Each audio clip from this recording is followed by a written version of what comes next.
She was curled on the sidewalk, like someone had simply discarded her there. That was the first thing Kim Do-han saw. Not her face, not her name. Just the shape of a woman on cold, wet concrete at 2 in the morning, a torn blanket barely covering her shoulders, rain coming down in sheets, the yellow glow of a police cruiser sitting idle half a block away, and pressed against the woman's side, half hidden, beneath the same thin blanket, a girl. A teenager. Her head was on the woman's shoulder. She was asleep. The woman was not. His driver kept moving. Do-han said nothing for 3 seconds. Then quietly, "Stop the car." No one in the vehicle questioned him. Not Park Sung-jin, his head of security, who had seen this man end a rival's lieutenant's career in a hotel bathroom without changing his expression. Not Choi Min-woo, his driver of 11 years. Nobody questioned Kim Do-han. They simply stopped the car. He stepped out into the rain. The woman stirred immediately. She had heard the car door, that particular calibrated alertness of someone who had learned to track every sound in the dark. She turned her head and looked directly at him. And in the same motion, her arm, which had been wrapped around the girl's shoulders, tightened. She was wearing a black staff coat, his household staff coat, the one with the embroidered crest on the left breast pocket. Shoes missing, hair matted, one hand tucked protectively around the girl beside her. Her eyes, when they found his face, were clear, watchful, not afraid. That was what stopped him. Not the coat, not the girl. The absence of fear. And Do-han stood over them and felt something he had not felt in a very long time. Not pity. He did not do pity.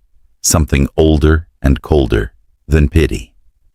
The feeling a general gets when he realizes a battle has been lost, somewhere on a front he was not watching. Jennifer. She did not flinch. She did not look away. She simply said, with the composure of someone being interrupted in the middle of a task they had carefully planned, "Sir." The girl stirred against her shoulder, half-opened eyes, dark, enormous, taking in the situation with a speed that suggested this was not her first moment of navigating something unfamiliar. She looked at Do-han, then at Jennifer, then at the car behind him, then back at Do-han. She did not look afraid either. He noticed this. "Why?" he said, addressing Jennifer, his voice even and unhurried. Rain falling on both of them. "Are you sleeping on the street?" Jennifer looked at him steadily. "You never asked where I lived." The rain fell between them.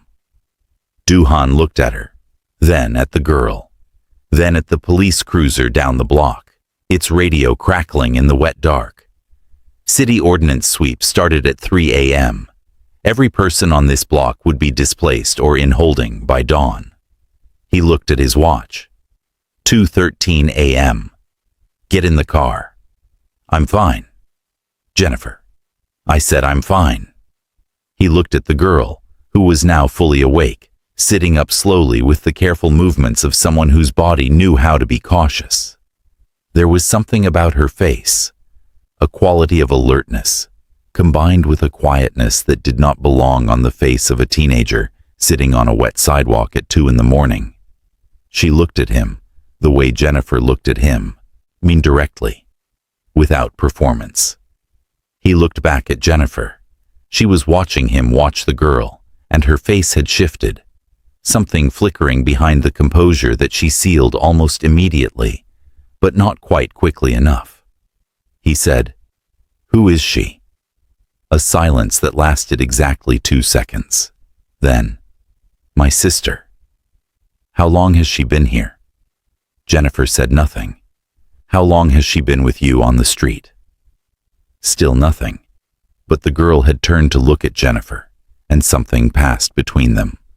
That particular wordless language of people who know each other's silences. And the girl said quietly, in an accent that was Lagos by way of 14 hours of air travel and a great deal of stubborn courage. 3 weeks. Jennifer closed her eyes for one moment, then opened them. Ada. He was going to find out. Ada. Hiding it doesn't change what it is.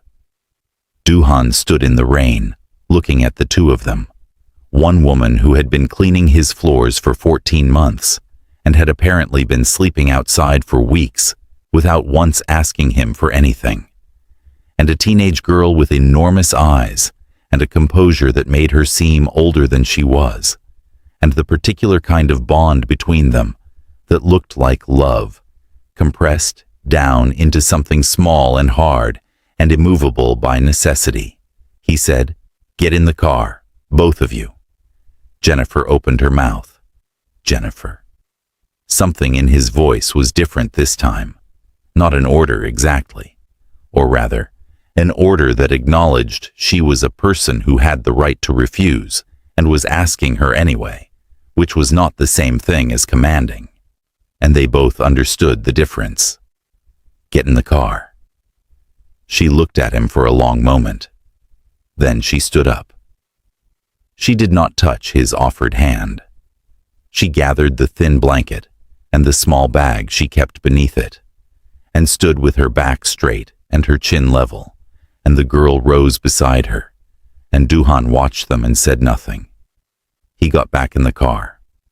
"Staff quarters," he said to his driver. They drove.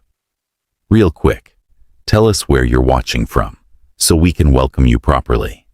And if you're new here, subscribe now and join this family. Because these stories aren't just entertainment. They're reminders that dignity still matters." Jennifer Ocon had worked in Kim Duhan's mansion on the North Shore for 14 months.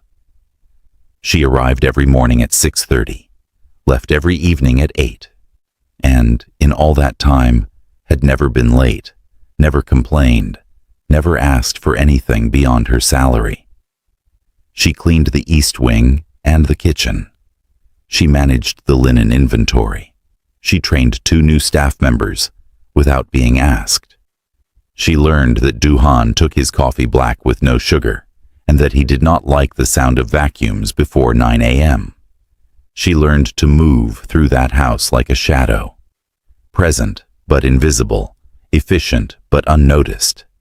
She was very good at being unnoticed. This was, it turned out, a skill she had refined out of necessity. Duhan's mansion had 32 rooms. Jennifer had access to 26 of them. The other 6 were locked, and she had never once tried the handles.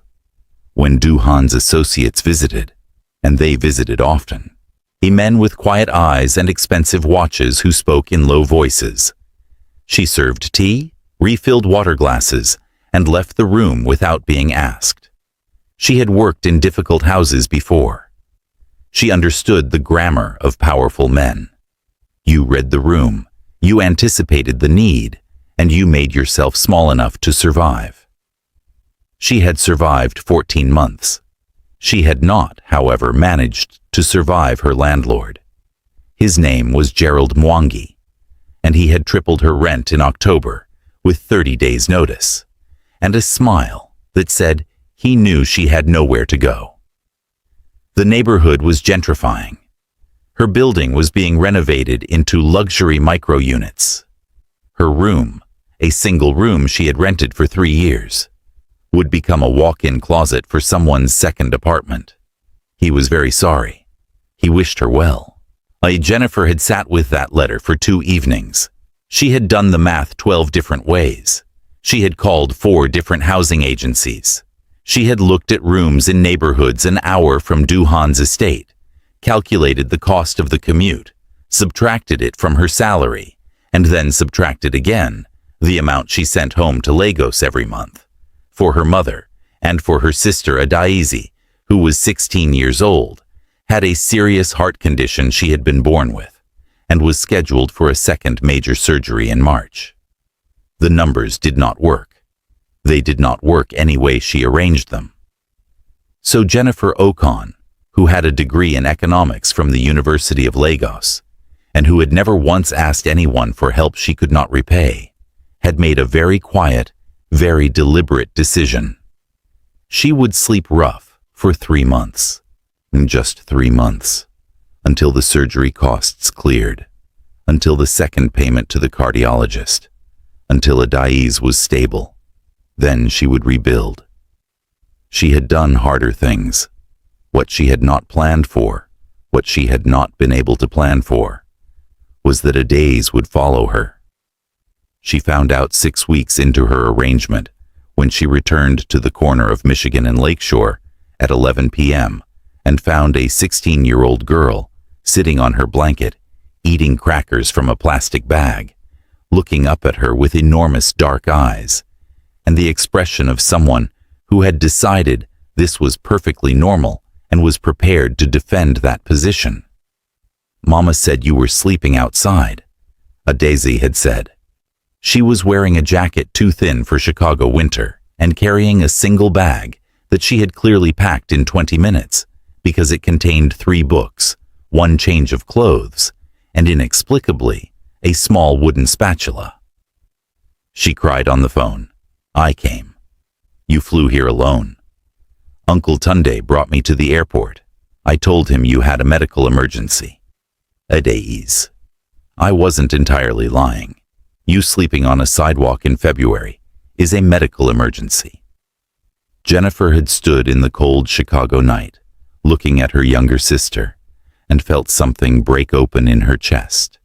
Not sorrow, not anger, just a vast and uncontrollable love, mixed with terror, that made her knees want to give out. Adai's was 16, but she moved through the world with the particular combination of fearlessness and practicality that came from years of managing a body that required careful management. She had grown up negotiating with hospitals, with limitations, with the daily reality of a heart that needed watching. She had grown up knowing that life was not guaranteed, and had made peace with this in the particular way of people who had no other choice, which meant she was simultaneously the most fragile and the most unbreakable person Jennifer had ever known. Instead of saying any of the things she was feeling, Jennifer sat down next to her on the blanket and said, "You should not have come." "I know," Adai said, "but I'm here." A pause. "This blanket is very thin." "I know. And it's wet at one corner." "I know. I brought a better one." She produced from the impossibly small bag a folded thermal blanket. "Uncle Tunde's wife is a nurse. I took it from the supply closet." Jennifer stared at her. Adai met her gaze with complete serenity. "She would have wanted me to." They had sat like that for a long time. That had been 3 weeks ago. Since then, Jennifer had been managing a situation that had quietly tripled in difficulty. Adai was undocumented. Jennifer's work visa covered herself only. The girl could not go to a shelter. Shelters asked for paperwork, and paperwork led to questions, and questions led to proceedings, and a 16-year-old being put on a plane back to Lagos alone, with a heart condition and a surgery scheduled in 11 weeks. So Jennifer protected her. She kept her warm. She kept her close. She brought food from the mansion's kitchen in small containers every evening. Leftovers she had previously eaten herself, which she now gave entirely to Adai, and which was why, when Duhan found them on that pavement at 2:13 a.m., Jennifer Okon had lost 12 pounds in 3 weeks, and there were shadows under her eyes that had not been there before. She had been managing. She told herself this. The staff quarters were in the east wing of the estate, separate from the main house, with their own entrance and a small courtyard with a dead garden that nobody had tended in 2 years. There were 4 rooms. 2 were used by the overnight security rotation. 1 had been converted into a storage room. 1 was empty, cleaned weekly by Jennifer herself, which Duhan had not known until this moment, and which struck him now as either practical or heartbreaking. He was not sure which. He showed them to the 2 empty rooms. side by side, and opened the doors and stood back. Jennifer looked inside the first room. A bed, a lamp, a closet, a window overlooking the courtyard, clean, neutral, spare. Her own hands had made it this way. Adaze looked into the second room with the frank, comprehensive assessment of someone evaluating whether the space would serve its purpose. She walked in. She tested the mattress with one hand. She looked at the radiator. She looked at the window. "The radiator works?" she asked, without turning around. "Yes," Duhan said. "Good." She set her bag down on the floor with the decisiveness of someone who had made a decision. "Jennifer needs to eat before she sleeps. She hasn't eaten since this morning," Jennifer said quietly. "Ada, it's true. You don't tell him that." "Why not? He has a kitchen. He has food. You haven't eaten." Adaze turned around and looked at Duhan with those enormous direct eyes. "Does she need to ask, or can she just go to the kitchen?" Duhan looked at her for a moment. He said, "She can just go to the kitchen." "Good." She looked at Jennifer. "Go eat. I'll sleep." Jennifer looked at her sister, then at Duhan. Something moved through her face, complicated and too fast to name. She pressed her lips together. Duhan said, "Temporary, both rooms, until you find a permanent arrangement." "I'll be fine by..." "Temporary," he repeated. "Sleep. We'll talk tomorrow." He was already walking away. He paused at the end of the corridor and said without turning, "The kitchen is stocked. Eat whatever you need." He walked back to the main house. In the quiet of the staff corridor, Jennifer stood between the two open doors, the room she had cleaned for 14 months and the room beside it, and felt something she had not allowed herself to feel in a very long time. The complicated, dangerous sensation of being looked after. Behind her, Adaze said softly, "Go eat, Jennifer." She went. Duhan did not sleep. He sat in his study with a glass of scotch he didn't drink and thought about what she had said. Not I couldn't afford it. Not I lost my apartment. Not the practical facts of her situation, which he would have expected. A request, a problem stated, a solution sought. She had said, "You never asked where I lived." She had said, "I work for you. I don't belong to you." He turned these sentences over. He was a man who studied language carefully, because in his world, how something was said was as important as what was said. A man who threatened with a compliment was more dangerous than one who threatened with a threat. He had learned this very young, and it had kept him alive. She had not threatened him. She had not manipulated him. She had simply stated a distinction between employment and possession that landed somewhere in him with the precision of a properly aimed shot. He had not thought of his staff as belonging to him. He had thought of them as assets, protected under his umbrella, yes. Fed, housed, if they requested it, paid well above market. He looked after what was his. He had always believed this was enough. She had told him, and with complete calm, that it was not. He also thought about the girl, the way she had looked at him, not with fear, not with performance, just with the direct, assessing gaze of someone who had been in difficult rooms before and had developed a reliable method of determining within seconds who in the room was actually dangerous. The way she had said, 3 weeks, with a simplicity that made it worse than any dramatic revelation could have. The way her first question had been about Jennifer's dinner. 16 years old, heart condition, sleeping outside in a Chicago February to be near her sister. He poured the scotch back into the bottle. At 3 a.m., he called Park Sung-jin. "Find out everything you can about Jennifer Ocon," he said, quietly. "How much, sir?" Everything. Morning came gray and cold. Jennifer was awake at 5:30 out of habit, dressed in yesterday's clothes, standing in the staff quarters courtyard, when Duhan found her at 6 a.m. She was looking at the dead garden. Her hands were in her pockets, and her face was very still. He said nothing for a moment. Then, "You didn't sleep." "I slept." "You look like you didn't."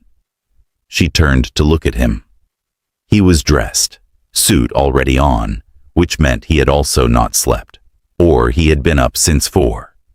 His face was precisely controlled, the way it always was. But he was watching her with an attention that felt different from the way he usually watched her. He was actually watching her, rather than looking through her, the way powerful men often looked through the people who maintained their houses, who kept their worlds clean and orderly and functioning, who were present and invisible at the same time. She said, "I need to tell you about 8 days." "I know." She looked at him. "You know?" "You were on Michigan Avenue at 2 a.m. You had your bag, which means you had nowhere to leave it. But the bag was light, which means you weren't carrying for 2 people on the street, which means she arrived recently." A pause. "Her name is Adaze. She's 16. She arrived from Lagos. She's undocumented. She has a heart condition and a surgery scheduled in March." Jennifer stared at him. "How do you?" "I run a security organization, Jennifer. I had a small amount of information 3 hours ago. I now have considerably more." His voice was even. "She arrived without documentation. She's been with you on the street for 3 weeks. Which means she came shortly after your situation became untenable." Jennifer was very still. "The surgery is at Northwestern, based on the facility your cardiologist is affiliated with." He said it the way he said everything. Factual, calm, no inflation. "Pre-surgical assessment has not been scheduled yet. That will need to change." She said, "How did you? I never told anyone about her condition." "Your salary disbursements include a regular transfer to a Lagos account. The amount increased 7 months ago. The increase corresponds to cardiology consultation fees at Lagos University Teaching Hospital." He looked at her steadily. "I didn't look until last night. I should have looked sooner." She absorbed this. She said carefully, "Why are you telling me what you know? Most men in your position would simply act, without explaining." "Because you deserve to know what I know," he said.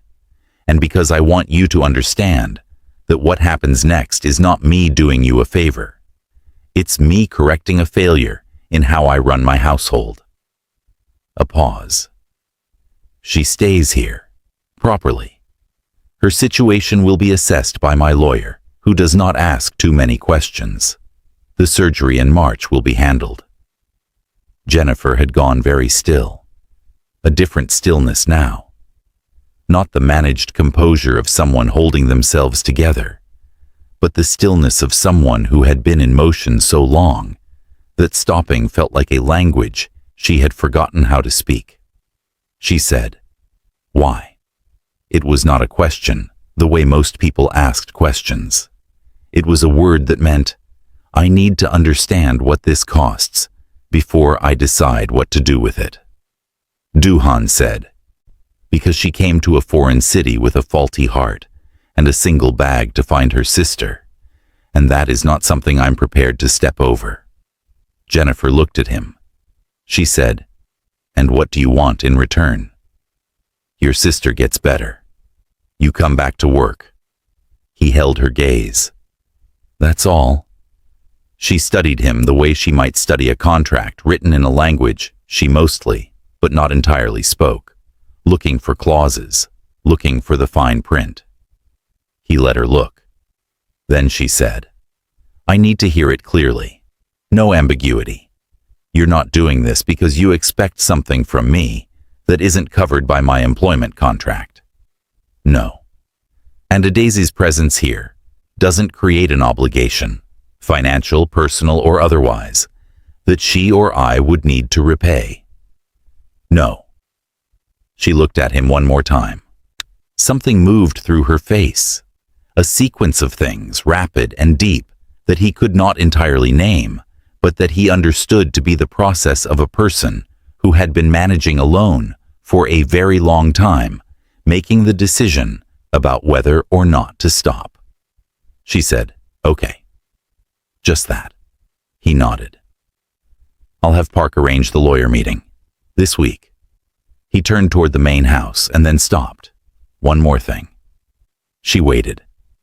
"The garden," he said, without looking at it. "Nobody's touched it.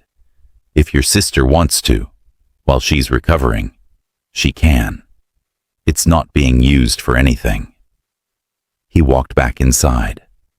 Jennifer stood in the courtyard and looked at the dead garden for a moment. Then she pressed the back of her hand against her mouth, briefly, hard.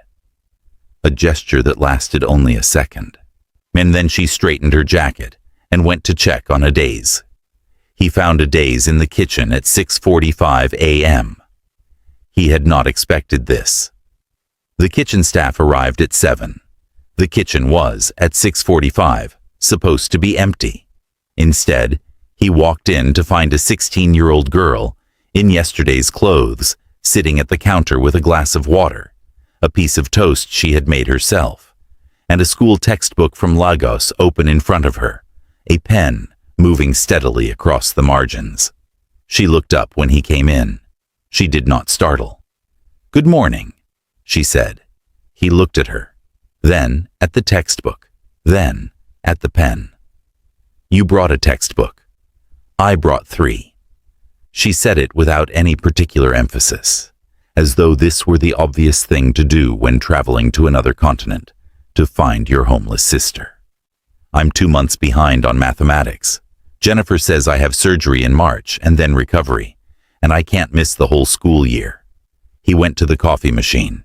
He said, "How far behind?" "Chapter 9. We're supposed to be on Chapter 11. She looked back down at her page. "But Chapter 9 is integration, and I understand why I'm behind.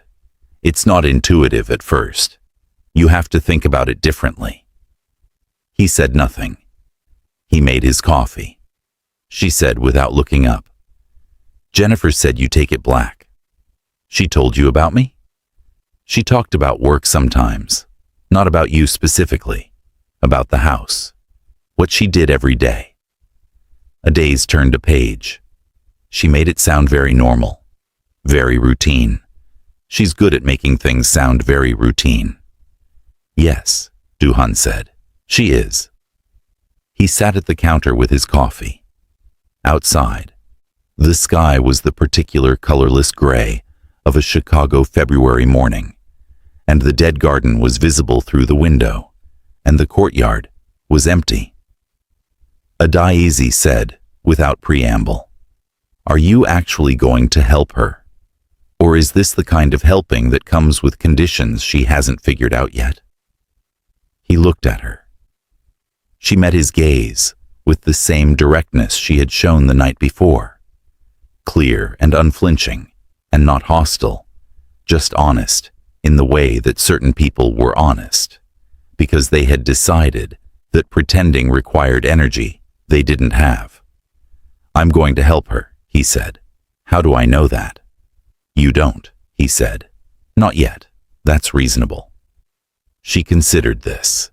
She seemed to find it acceptable. She looked back at her textbook and said, "She won't ask for things, even when she needs them. You have to watch and then act, because she won't tell you." He said, "I've noticed. Most people don't." She made a note in the margin. "Most people think her being quiet about it means she's fine. She's not fine. She's managing. Those are different things." Duhan held his coffee and looked at this 16-year-old who had arrived from Lagos with a faulty heart and 3 textbooks and more perceptive clarity than most adults he employed, and felt something that he catalogued as significant without yet knowing its full shape. He said, "Your surgery is in March. 7 weeks. Are you afraid?" She was quiet for a moment. Then, "The first one I was very afraid. I was 8. I didn't understand what was happening. I just knew it was serious and that Jennifer cried in the waiting room, which she thought I didn't see." She turned a page. "This time I'm not afraid the same way. I understand it better now. Understanding something doesn't make it less serious, but it makes it less large. It fits inside what I know." He said, "That's a very mature way to think about it. I've had a lot of practice." She looked at him sideways. "Are you going to ask me to stop sitting in the kitchen?"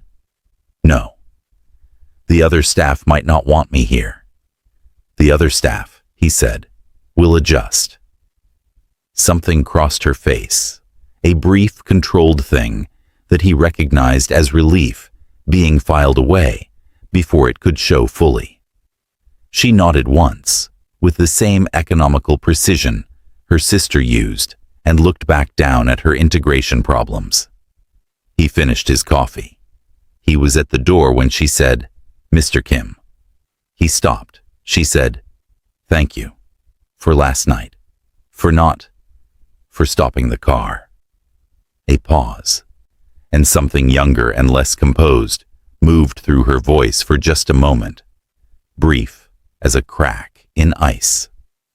"She would never have told you. Not ever. She would have managed it all the way to the ground before she asked." He said, "I know." He walked back to his study and sat down and thought about a woman who cleaned his floors and managed his linen inventory and had apparently been sleeping on concrete in a Chicago February rather than ask him for anything, and a girl with a heart condition who had flown across an ocean to sit beside her, and the distinction, which Jennifer had named in the rain with complete composure, between protection and possession. He was beginning to understand it. He was not, he acknowledged to himself, sure he had ever understood it before. He called his lawyer. The weeks that followed had a strange texture. On the surface, nothing had changed. Jennifer came to work every morning at 6:30. She moved through the house with the same quiet efficiency she had always had. She cleaned the east wing. She managed the linen inventory. She trained a new staff member on the kitchen protocols. She was never late. She never complained. But Duhan watched. He was a man who had built an organization on the ability to notice things other people missed. He watched the way you watched a situation you had assessed as significant, but not yet fully understood. He noticed. She stopped flinching when she passed his second-in-command in the hallway. Or rather, she had stopped flinching visibly. The flinch was still there if you knew how to look for it. A micro-contraction, a fractional shift in posture, is the way her hands would find something to hold in those moments. A tray, a towel, her own sleeve.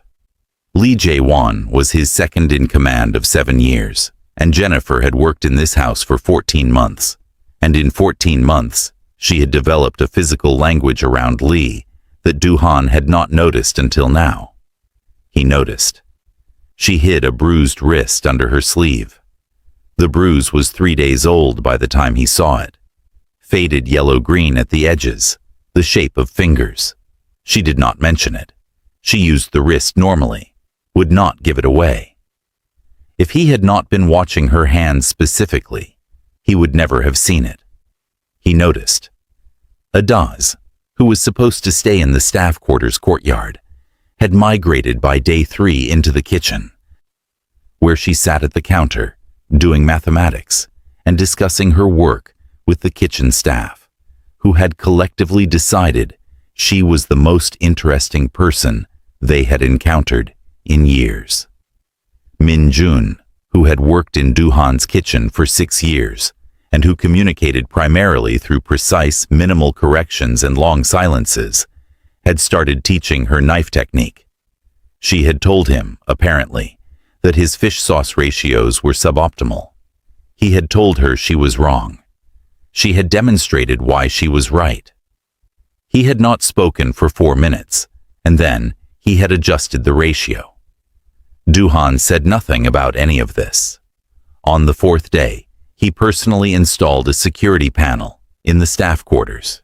He told the security team it was a routine upgrade. It was not routine. He coded it himself so that the alert came to his own phone, not the main security board. On the 6th day, he found out about Adaizi's hospital appointment, the intake consultation at Northwestern Memorial for the pre-surgical assessment, and without saying anything to Jennifer, made a phone call. When Jennifer arrived at the hospital with her sister 3 days later, she found the appointment had been upgraded to a private suite with a specialist who usually had a 9-month waiting list, and that the intake fee had been handled anonymously. She knew it was him. She said nothing. He said nothing. But that evening, when he passed her in the hallway, and she said, "Good evening," she held his gaze for approximately 2 seconds longer than usual, and her voice was different in a way that was difficult to name. Not warmer, exactly, more present, as if some layer of careful practiced distance had shifted by a fraction. He said, "Good evening, Jennifer," and kept walking. In his office alone, he sat for a moment doing nothing. This was not something he normally did. He was not a man who sat doing nothing. He thought about 2 seconds of held eye contact and catalogued it as significant. On a Tuesday morning, 11 days after the sidewalk, Lee Jae-won walked into the operations room during a board meeting and referred to Jennifer, who had just delivered a document Duhan had requested, as the help. The room did not go quiet. It didn't know it should. Lee said it the way men said such things, casually, as an aside, part of a sentence about something else entirely, a throwaway, an erasure delivered with no particular malice, which somehow made it worse. And Duhan said, without looking up from the document, "Her name is Jennifer." Lee stopped.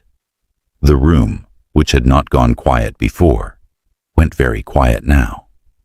Duhan kept his eyes on the document. He said, "Her name is Jennifer Okon. She has worked in this house for 14 months.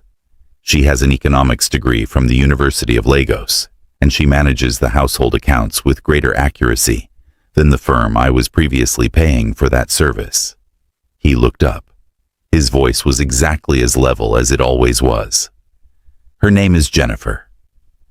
Nobody said anything.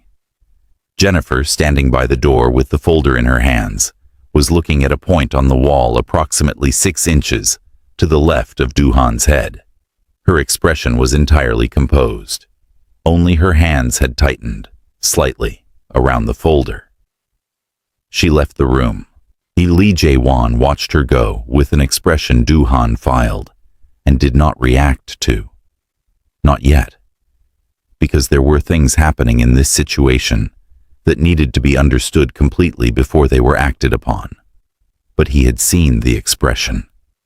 And that evening, going over security footage from the past 14 months, footage he had never had reason to review until now, he found 3 separate incidents he had not known about. Lee Jae-won. Jennifer's wrist. A corridor where no cameras covered the far wall. Duhan sat in the dark with the footage on his screen and felt something cold and very precise move through him. Not anger, not exactly. The thing that came before anger in him, which was considerably more dangerous. He took no action that night, but he sat with what he knew, and he arranged it. And he began to understand that Jennifer Okon, being on that sidewalk at 2:13 a.m., had not been entirely the result of bad luck. Someone had arranged it, and that changed everything. Pause. Because I need to know where you stand. Was Do-han right to stop that car? Or should Jennifer have never been dragged into his world? Tell me in the comments, Team Jennifer or Team Do-han, because your answers shape how the next stories hit. He found the first thread through her landlord. Park Sung-jin brought him the report on a Thursday. Gerald Mwangi had received a cash payment in October, the same month he had tripled Jennifer's rent, from a shell company with no public facing. The shell company traced through 4 layers to an investment group that, on its 5th layer, was managed by a man named Ha Dong-soo. Ha Dong-soo was a mid-level financial facilitator for the Han faction, the rival Korean organization that had been moving steadily against Do-han's interests for the past 18 months. But Ha Dong-soo had no reason to know who Jennifer Okon was, unless someone inside Do-han's organization had given him her name. Do-han set down the report. He thought about Lee Jae-won's expression in the operations room. He thought about a bruised wrist and 3 incidents on camera in corridors without coverage. He thought about the timing. A media tip had appeared on 3 gossip sites within hours of him bringing Jennifer to the estate, which meant the tip had been submitted before he found her, in anticipation of what he would do. Someone had bet on his behavior, someone who knew him, someone who had understood that Kim Do-han, he confronted with one of his own household staff, sleeping on the street, would not ignore it, would bring her in, would make himself visible. The story was not, Jennifer was collateral damage. The story was, Jennifer was the bait, and Do-han had walked directly into it, which was new, because Do-han did not walk into traps, except that this one had been set not for his strategy, but for whatever part of him had stepped out of a car in the rain to check on a woman at 2:13 a.m. The part of him that 7 years of careful, controlled isolation had almost convinced him did not exist anymore. He sat with this for a long time. What Lee had not calculated, what Do-han suspected no one in the Han faction had calculated, was that his response to finding Jennifer on that street would not be sentiment. It would be strategy. Because Do-han did not do things for emotional reasons, even when the thing he was doing felt, at its source, like something more than calculation.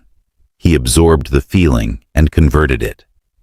This was a skill he had learned so young that it no longer felt like a skill. It felt like anatomy. But there was something else underneath the strategy, something he was honest enough with himself to name in the privacy of his own study at 2 a.m. He had stepped out of that car because he had looked at her, and she had looked back at him, and she had not been afraid, and something in him that he had not known was still alive, had needed to understand why. He called his lawyer. Jennifer found out about it on a Friday evening, not from Do-han, but from Adaiz, so who had been in the kitchen when Park Sung-jin made the mistake of taking a phone call within earshot of a 16-year-old with exceptional hearing, a comprehensive grasp of English, and 3 weeks of experience reading the temperature of this household like a weather system. She came to find Jennifer in the East Wing with her eyes wide and her voice lowered to a whisper and said, "Someone paid your landlord to make you homeless." Jennifer set down the folded sheet she was holding. "And," Adaizi said, dropping even lower, "they were trying to make the boss look bad by helping you, like he was distracted, like he had a weakness." Jennifer said nothing. "Jennifer," Adaiz tugged her sleeve, "are you okay?" She was doing the thing she did when she was processing something serious. She went very still, and her face went neutral. And behind the neutrality, she was running calculations at a speed and depth that most people mistook for calm. She was not calm. She was constructing a complete picture from partial information, and the picture, as it assembled itself, was not one she was going to be able to ignore. She found Du-han in his study at 7 p.m. She knocked once and entered without waiting, which was not something she had ever done before. He was at his desk. He looked up. He read her face in approximately 1 second and set down his pen. She said, "Lee Jae-won." He said nothing. It was Lee Jae-won. Still nothing. But he had not denied it. She said, "I was used. My situation, my sister, all of it was engineered. Someone manufactured a vulnerability and then exploited it to make you look compromised. Like you could be distracted. Like you would risk your organization's reputation for a housekeeper." She said the word without apology. Not performing dignity, simply possessing it. Is that correct? That's part of it. And the rest? Du-han said, "The rest is that someone in my house has been creating a situation for 14 months that I was not aware of, which is not something I find acceptable." She looked at him. He met her gaze. Between them was the unspoken thing. The corridor without cameras, the bruised wrist, the way her body had learned its own private language of caution around Lee Jae-won. And they both knew, the other knew, and neither of them was going to say it directly, not yet, because she was too private, and he was too controlled, and some things required space before they could be spoken. She said, "What are you going to do?" "What I always do," he said. "Exactly what I decide." She looked at him for a moment. Then she said something that surprised both of them. "Thank you. For Adai's, for the hospital." She said it quickly, cleanly, the way she did everything. No excess, nothing left over. "I didn't say it properly before. I should have." He said, "You didn't owe me the thanks." "No," she said. "I gave it anyway." She turned to leave. She was at the door when he said quietly, "Jennifer." She stopped. "You were right," he said. "I should have asked." She stood still for a moment, her back to him, her hand on the doorframe. The hallway was quiet. The house was quiet around them, the particular settled quiet of late evening.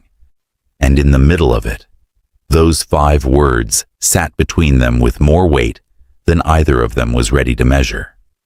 Then she walked out. In the hallway, alone, she pressed her back against the wall and let out a breath she had been holding for so long. She had almost forgotten what it felt like to breathe fully. She stood there for a moment, in the warmth of his house, with a room waiting for her sister, and a surgery that would happen, and a wrist that had stopped hurting, and the beginning, the very careful, very fragile, very guarded beginning, of something she did not have a word for yet. Then she straightened her jacket and walked back to the East Wing. She still had work to do. Lee Jae-won was not a man who showed fear. Du-han had known him for 9 years, and in 9 years he had never seen Lee sweat, never seen him flinch. He'd never seen anything move across his face that Lee had not chosen to put there. This was part of what had made him valuable. A second in command who could not be read was a second in command who could not be played. What Du-han had not understood until now was that this worked in both directions. He had not been reading Lee. He spent 4 days building the complete picture. He did not rush it. Rushing was for men who acted on feeling, and Du-han had not acted on feeling in so long that he had almost forgotten the sensation. Almost, he thought now, but apparently not entirely, because he had stepped out of a car, in the rain, for a woman on a sidewalk, and that was either a crack in his discipline or evidence that his discipline had simply grown large enough to include it, and he had not yet decided which. The picture, i.e., when it was complete, was this. Lee Jae-won had been in contact with the Han faction for 11 months. The arrangement was financial, a percentage of whatever transition of power produced. Lee had been feeding them organizational intelligence, slowly, carefully, the way you lowered water temperature around a frog. He had identified Jennifer early, a woman Duhan's household depended on, invisible to Duhan himself, with vulnerabilities that could be engineered. The eviction was arranged. The media tip was pre-drafted and held. The police sweep timing had been coordinated through a contact in the city's housing enforcement office. The goal had been simple: make Duhan look compromised. Make him look like a man who could be softened by personal sentiment. Make his counsel question his clarity. It had almost worked. What Lee had not calculated was that Duhan's response to finding Jennifer on that street would not be sentiment. It would be the full, systematic dismantling of everything Lee had spent 11 months constructing. He called Lee into his office on a Wednesday morning. Lee came in with his usual ease, jacket immaculate, posture open, the expression of a man who had nothing to hide, because he had hidden everything so completely it had become invisible. Duhan said, "Tell me about Ha Dong-soo." The room did not change. Lee's face did not change. But something beneath his face changed, a depth-level shift, tectonic, that Duhan felt more than saw. Lee said, "I don't know that name." Duhan opened a folder and placed it on the desk, face up. 12 pages. Wire transfers. Time-stamped messages recovered from a phone Lee had believed was clean. Photographs of 3 meetings at a hotel in River North. A full organizational chart connecting Lee's shell company to the Han faction's financial structure. Lee looked at it. Duhan said nothing. He was very good at silence. He used it the way other men used volume. Lee said after a long moment, "You were distracted." "I was watching." "You were distracted," Lee repeated, and there was something in his voice now. Not fear, but the bitterness of a man who had bet everything on a read that was wrong. "She came into this house and you changed. You corrected me in a board meeting over a housekeeper's name. You installed security panels yourself. You went to a hospital anonymously for a girl you'd never met. These are not the actions of Kim Duhan. And these are the actions of a man with a weakness he cannot see. These are the actions of a man who noticed something worth protecting," Duhan said, and acted accordingly. "There is a difference. You never understood that difference. That is why you lost." Lee looked at him.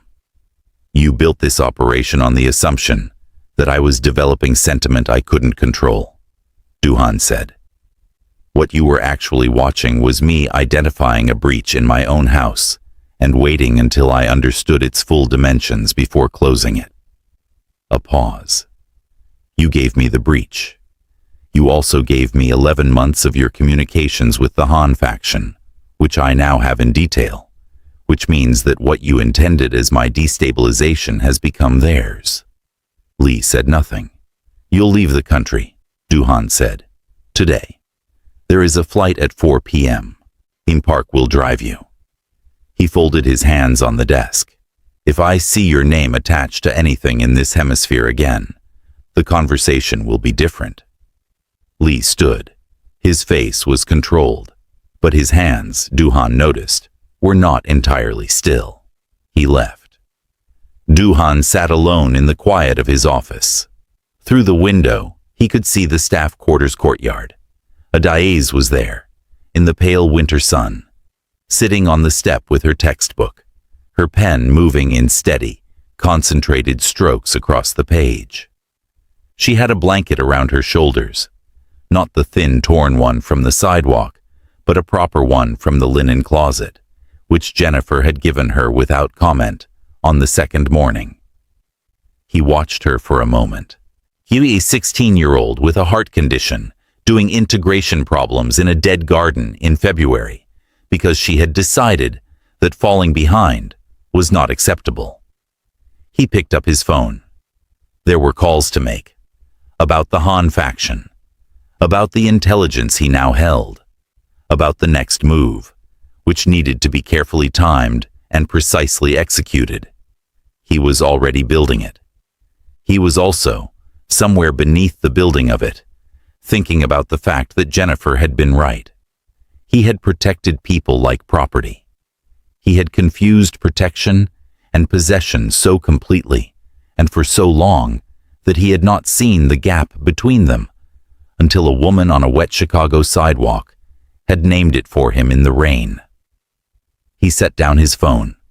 He picked it up again and called his community development director, a role that had been largely ceremonial for 3 years, and said, "I need a meeting.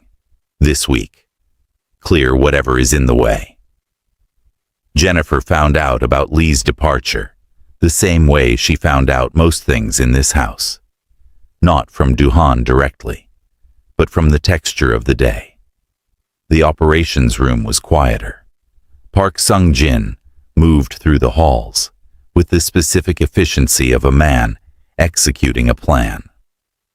3 of the regular staff seemed lighter in some way she couldn't name, as if a weather system that had been building for a long time had finally broken and passed. She was stripping linen from the guest suite when Park appeared in the doorway and said, "He's gone." She looked up. "Lee Jae-won left this afternoon. He won't be back." She held the sheet in her hands and said nothing for a moment. Then, "Was anyone else involved?" "We're still mapping it." "The other staff, were any of them?" "No. He worked alone on the interior side. He kept it contained." A pause. "You should know. Mr. Kim has filed a civil complaint about the landlord situation. Gerald Mwangi will face fraud charges. The housing agency has been notified." Jennifer set the sheet down on the bed. She smoothed it flat with her hands, slowly, the way she smoothed everything. Completely, without exception, because if you were going to do a thing, you did it properly. She said, "He didn't need to do that." "No," Park said. "He did it anyway." He left. Jennifer stood in the guest suite for a moment. Outside the window, the dead garden was visible. Nobody had touched it since she arrived. She had not touched it because it wasn't her garden. It was a garden in a house where she worked, and there was a line between those things that she had always kept very carefully. She thought about a dais in the courtyard, doing mathematics in the winter sun. She thought about a hospital suite with a 9-month waiting list specialist. She thought about Duhan in his kitchen at 6 a.m., putting food in front of them without ceremony, as if feeding people was simply something you did when they were hungry. She thought about the line she had always kept. She went back to work. That evening she found Duhan on the back terrace. He was standing with his phone in his hand, not looking at it, looking at the city lights spread out in the distance. She had a query about next week's household schedule. A genuine, practical question about staffing for a private dinner he had scheduled. She had the clipboard. She said, "I have a question about Thursday's dinner." He said, "Ask it." She asked it. He answered it. They were standing 2 feet apart in the cold, talking about catering logistics, and it was entirely professional and entirely normal, and also somehow not normal at all, in a way that she was not going to name or examine, because she was a practical woman, and she had a surgery to get her sister through and a life to rebuild, and she was not going to complicate that with things that did not yet have practical names. She said, "Thank you," and turned to go.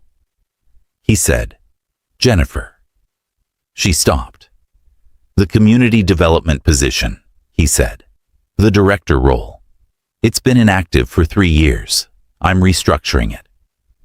A pause. "Chu, I want someone who understands both the operational and the human side. Someone with a background in economics.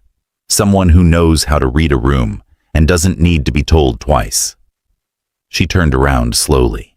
He was looking at her with the direct, neutral expression he always had, except that she had learned, over 14 months, that there were variations in his neutrality. This one meant he had considered this carefully and was presenting it as a finished thought, not a draft. She said, "You're offering me a job." "A different one. I already have a job." "This one," he said, "uses what you actually have." She looked at him. The clipboard was in her hands. The city lights were behind him. Somewhere inside the house, a Daisy was probably still working through Chapter 9. She said, "I would need to understand the full scope of the role. I'll have the documentation ready by Monday, and I would need it to be a real position, with real authority, not a title that means nothing." "I don't create positions that mean nothing," he said. "That would be inefficient." Something moved across her face. Not quite a smile, but the shape a smile left behind when you had decided not to give it to someone yet. She said, "Monday then." He nodded. She walked back inside. He stood on the terrace a moment after she was gone, looking at nothing in particular, and then he went back to his phone and his work and his next calculated move. If there was something else happening beneath all of that, something warmer and less categorizable, something that appeared in the margins of other thoughts, the way certain memories appeared, unbidden and clear. He kept it exactly where he kept everything, internal, contained, and very carefully noted. March came. Adaise's surgery was on a Thursday. Duhan's lawyer had established temporary protected status for her through a pathway Jennifer had not known existed. One that required, among other things, a sponsoring party with demonstrated community ties and financial stability. Duhan had signed the sponsorship documents himself. His lawyer had not asked too many questions, as advertised. Jennifer took the day off. She sat in the waiting room at Northwestern Memorial, in a chair near the window, and did not read the magazine in her lap, and did not look at her phone. She sat with her hands folded, and watched the door that her sister had gone through, and breathed carefully. The way you breathed when breathing itself required deliberate effort. She had been sitting for 2 hours when she heard the chair beside her move. She looked up. Duhan sat down. He was wearing a suit. He had clearly come from somewhere official. There was a folder on his knee that he set on the empty chair beside him without opening. He sat with his hands on his knees and looked at the door, the way she had been looking at it, and said nothing. She said, "You didn't have to come." "I know. You have the Han faction situation. You have the restructuring. You have the board." "I do," he said. "I'm here anyway." She looked at him. He looked at the door. The waiting room was full of the particular quiet of people who were all separately afraid and managing it alone. And in the middle of it, the two of them sat side by side, not touching, not speaking. Jennifer felt something crack open in her chest again. That same vast, uncontrollable thing she had felt the night Daisy showed up on her sidewalk. Except that this time, it was not terror.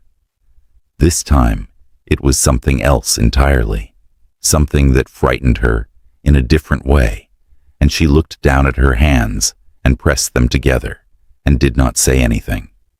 After a while he said quietly, "She's going to be fine." "You don't know that." "No," he said, "but I know the surgeon, and I know the facility, and I know your sister." She looked at him. "You know my sister." She has been teaching the kitchen staff Yoruba words for the past 3 weeks. She reorganized the spice shelf twice. She told Min Jun his fish sauce ratio was wrong, and then proved it. A pause. She is not a person who doesn't survive things. Jennifer looked at her hands. She said very quietly, No, she's not. They sat. The surgery took 4 hours. Jennifer did not move from the chair. Duhan left once briefly for a phone call and came back. When the surgeon appeared in the doorway with his mask around his neck and the particular expression of a man who had done a complicated thing successfully, Jennifer stood up, and her knees were not entirely steady, and she pressed her hand over her mouth, and the surgeon said, "She's in recovery. She did beautifully." And Jennifer closed her eyes. She felt a hand on her shoulder, brief, steady, there and then gone. She opened her eyes.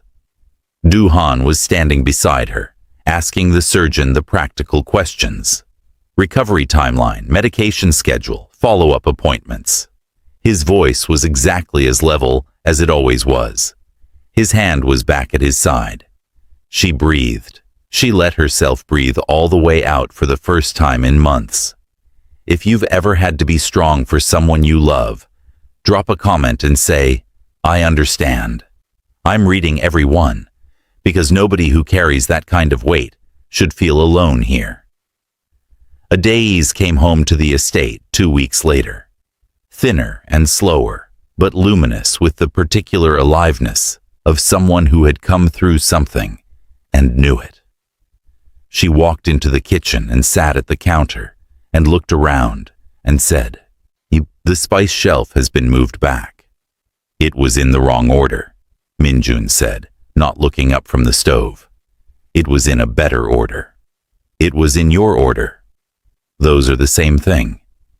Minjun made a sound that was not quite a laugh. Adaizi put her chin in her hand and smiled the enormous smile that took up her entire face. And Jennifer watched from the doorway and felt something settle in her. Deep and warm, like a stone finding its place in still water. She knocked on Duhan's study door that evening. He said, "Come in." She came in. She stood in front of his desk and said without preamble, "I want to accept the position." He set down his pen. "Monday. I've read the documentation. You emailed it Friday. I've read it 3 times. She held his gaze. "I want to accept it. I want to build something real with it. I want the community redevelopment project on the south side, the one you announced at the press conference, to be my first portfolio." He looked at her. Something moved in his eyes. "That project is large." "I know. I have a degree in economics and 14 months of watching how you operate, and enough personal motivation to work 20 hours a day, if necessary." She didn't blink. "I also know that the announcement was partly political, a move in a game you were playing with your council. But the people in those neighborhoods don't care about your game. They care about housing and jobs, and whether the investment is real. I will make sure it is real. That is what I'm offering you." Duhan was quiet for a moment. He said, "You're not asking. You're negotiating." "Yes." "What do you want beyond the title and the portfolio?" "A seat at the table when decisions about the project are made. Not a briefing after the fact. An actual seat." "Anything else?" She said, "I want Adais to stay here through her recovery. Full recovery, however long that takes. After that, I'll find us somewhere permanent." He said, "She can stay as long as she needs to." I'm not asking for charity. I'm asking for time. Jennifer." His voice was patient in the way it was patient when he was being clear about something he did not intend to repeat. "She can stay as long as she needs to. That is not charity. That is a house with extra rooms being used sensibly." He picked up his pen. "The position is yours. Your first project meeting is Wednesday." She nodded. She turned to leave. She was at the door when he said, "You were right, by the way." She turned back. "What I said to the press, under my protection. You told me there was a difference between protection and possession." He looked at her directly. "You were right. I'm still learning what that difference looks like in practice."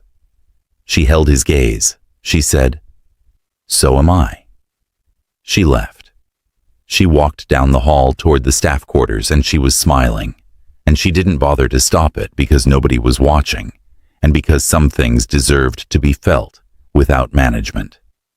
If this story has moved you, please hit the like button right now. It costs you nothing and it means everything to us. And share this with someone who needs to hear a story about dignity tonight. Spring came slowly to Chicago that year, as it always did, grudgingly, in fits and starts. A warm day followed by cold, the ground softening and refreezing, the trees beginning and then hesitating. But it came. The Community Redevelopment Project broke ground on a Tuesday in April. Jennifer stood at the site in a hard hat that did not fit properly and watched the first machinery move earth. And beside her stood 3 community organization leaders she had spent 6 weeks meeting with. A city councilwoman who had been skeptical and was now cautiously invested, and a financing team that had come in under budget because Jennifer had renegotiated 2 contracts herself. Duhan was there. He stood slightly back, the way he always stood in situations where someone else was supposed to be visible, present but not occupying the foreground. He was watching Jennifer explain the project timeline to the councilwoman, and the expression on his face was something that the people who worked for him had never seen before. It was not pride, exactly. It was something quieter and more personal than pride. The expression of a man watching someone come fully into something they were made for, and feeling, privately, that he had had some small part in making space for it. He had not expected this. He had offered the position because it was logical, the right person for the role sitting empty. He had not expected that watching her do it would become something he thought about in the margins of other thoughts, something that appeared in his mind unbidden and clear. He did not examine this too closely. He was not a man who examined things he wasn't ready to understand. The councilwoman said something that made Jennifer laugh. A real laugh. He's sudden and unguarded, the kind Jennifer Ocon did not often allow herself in professional settings. The sound of it carried across the construction site. Duhan looked down at his phone. He was almost smiling. Almost. The Han faction made their move in May. It came through legal channels first, a filing challenging 3 of Duhan's business licenses on regulatory grounds, timed to coincide with a media campaign suggesting financial irregularities. Coordinated, professional. The kind of attack that didn't look like an attack until you saw the full pattern. Duhan saw the pattern on day 1. He called Jennifer into his personal study and said, "I need to tell you something." She sat across from him. She had learned to read the temperature of his silences. This one was controlled urgency. Something was coming, and he told her about the Han faction. Not everything. There were operational details he kept compartmentalized by habit and necessity. But the shape of it. The 11 months of intelligence sharing. The legal attack. The likely next moves. He told her because the Community Redevelopment Project was going to be part of the battlefield. They would try to make it look fraudulent, mismanaged, a front. She needed to know. She listened without interrupting. When he finished, she said, "What do you need from me?" Documentation. Everything we've done on the project, every contract, every community meeting, every dollar, clean and accessible and defensible. I have it. I've had it from the beginning. He looked at her. She said, "I knew something like this might happen. I don't do work that can't withstand scrutiny." A pause. "I also want to be in the room when you respond to the filing." "Jennifer, I built that project. If someone is going to try to dismantle it in a courtroom, They are going to do it while I am present. Her voice was even. I know things about those community relationships and those contracts that no lawyer does. I am useful in that room. He looked at her for a long moment. He said, Wednesday, 9 a.m. She nodded. She stood to leave, and then stopped and turned back, and said, Are you worried? He considered this with the seriousness he gave every real question. No. Concerned. There's a difference. What's the difference? Worry is unfocused. Concern has an object. When you can name what you're protecting, you can build a strategy around it. She looked at him. What are you protecting? He held her gaze. He said, When everything worth protecting. The words landed between them in the space that had been building for months. The space that was not nothing, and had never been nothing, but that neither of them had yet walked into directly. She looked at him for one long moment, and then she nodded once, and left the room.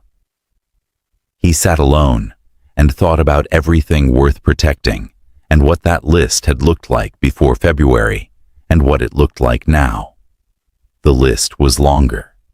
The response to the Han faction filing was filed on a Thursday, and it was comprehensive and clean and devastating in the way only airtight documentation could be. The project records were flawless. The community testimony was genuine and moving. The councilwoman, who had become a real ally over 4 months, made a statement that appeared in 2 major papers. When the legal team said afterward, it was one of the strongest defensive filings they had built in years. Du-han's director of legal affairs said, Whoever put the project documentation together should be working in law. Du-han said, She has better work to do. The Han faction did not retreat. In June, they escalated to a direct threat. Not legal, not media. A message sent through intermediaries in the way such messages were sent, clear in meaning if not in language. An immigration tip about a foreign national with uncertain documentation in Du-han's household.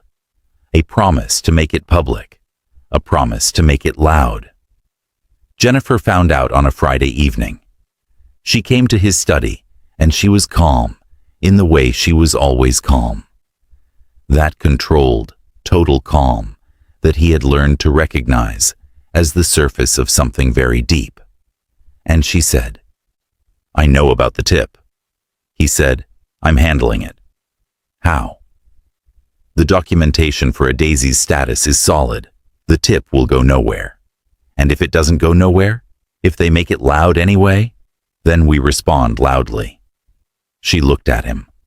Something moved in her eyes, not fear. Something older than fear.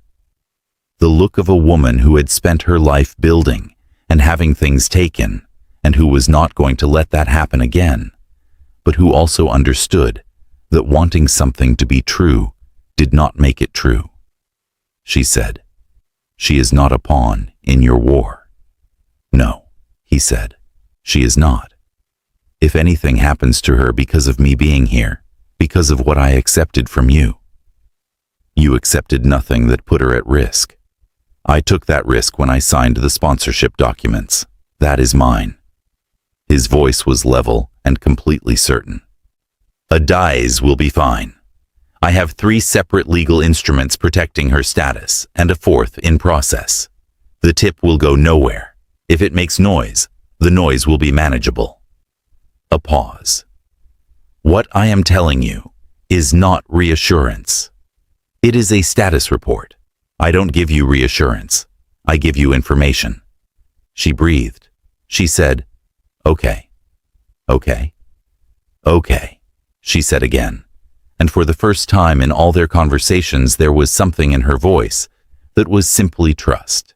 Not examined trust, not reluctant trust, not trust with conditions attached and a hand on the exit, just the word and the thing behind it, given plainly. He held it. He said, Good. They looked at each other across the desk. The room was quiet. The city was outside the window. going about its enormous, indifferent business. Somewhere in the house, Adais was probably explaining to Min-jun in detailed, patient terms why his approach to a particular recipe was limiting his potential. Jennifer said, "I want to ask you something." "Ask it." "That night, February, when you stepped out of the car." She held his gaze. "Why did you step out? Park could have called it in. You didn't have to do it yourself." He was quiet for a moment. Then he said, "Because I looked at the two of you under that blanket, and you turned and looked directly at me, and you were not afraid. And I needed to understand why." "And do you know now?" He said, "Yes." She nodded slowly. Something settled in her face, something that had been held in careful suspension for a very long time, and that was now, quietly, gently, allowed to rest. She said, "Good night, Do-han." It was the first time she had used his name without the honorific. He noticed it the way he noticed everything, completely, and with full understanding of what it meant. He said, "Good night, Jennifer." She left. He sat alone in the quiet and let himself, for one carefully measured moment, feel the full weight of everything that had shifted since February, since rain and cold concrete, and a woman who refused to be afraid of him, and a teenager who had crossed an ocean with a faulty heart and a spatula and 3 textbooks because her sister needed her. He let himself feel it completely. Then he set it in its proper place inside himself, not gone, not suppressed, but organized, integrated, part of the architecture of who he was now and where he was going. He picked up his phone, a message from Seoul, forwarded through 2 layers of secure communication. Brief and precise in the way only serious messages were brief and precise. He read it twice. He set the phone down. He thought.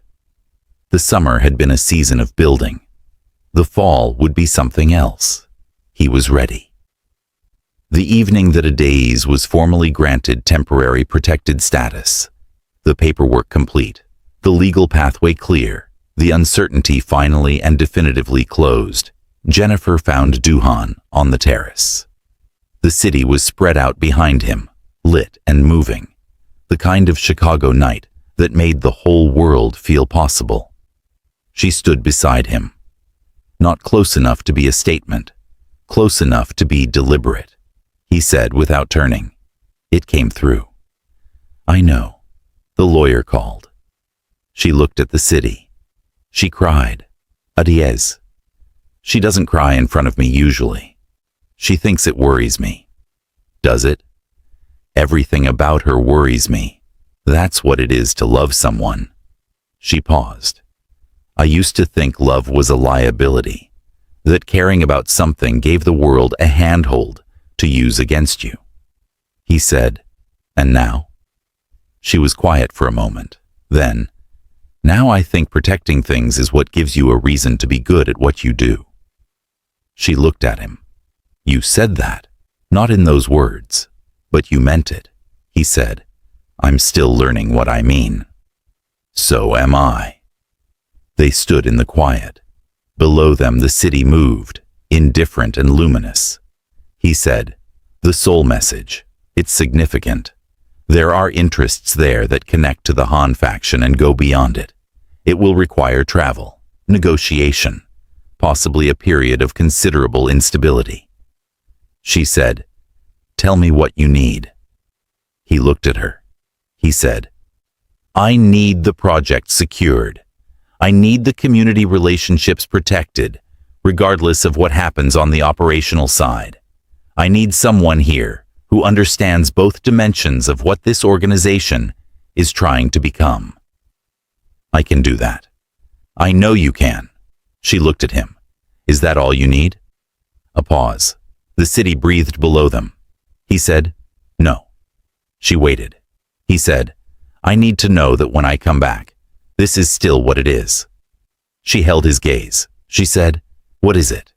He said very quietly, something worth coming back to. She looked at him for a long moment. The city was behind him, all that light, all that noise, all those lives running their courses in the dark. She thought about a sidewalk in February, and a torn blanket, and two women under it, and the shape of fear, and the shape of dignity, and everything that had happened in the months between then and now. The surgery, the position, the project, the slow and careful rebuilding of a self she had almost lost to survival.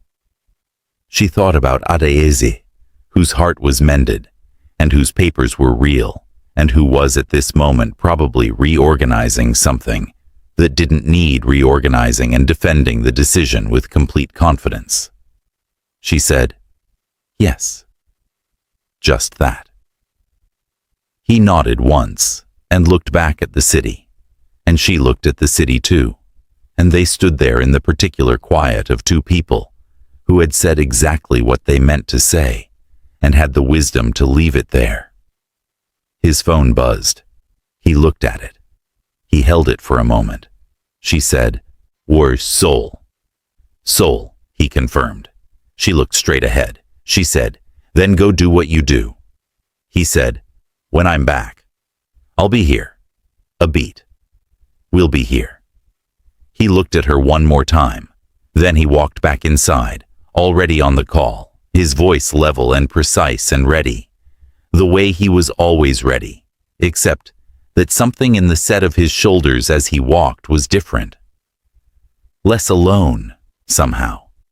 More purposeful, in the way that people became more purposeful when what they were fighting for had a face.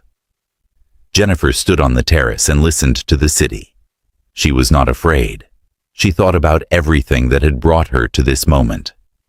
The eviction, the sidewalk, the rain, the man who stepped out of a car because she wouldn't look away, the slow and improbable construction of something neither of them had been looking for.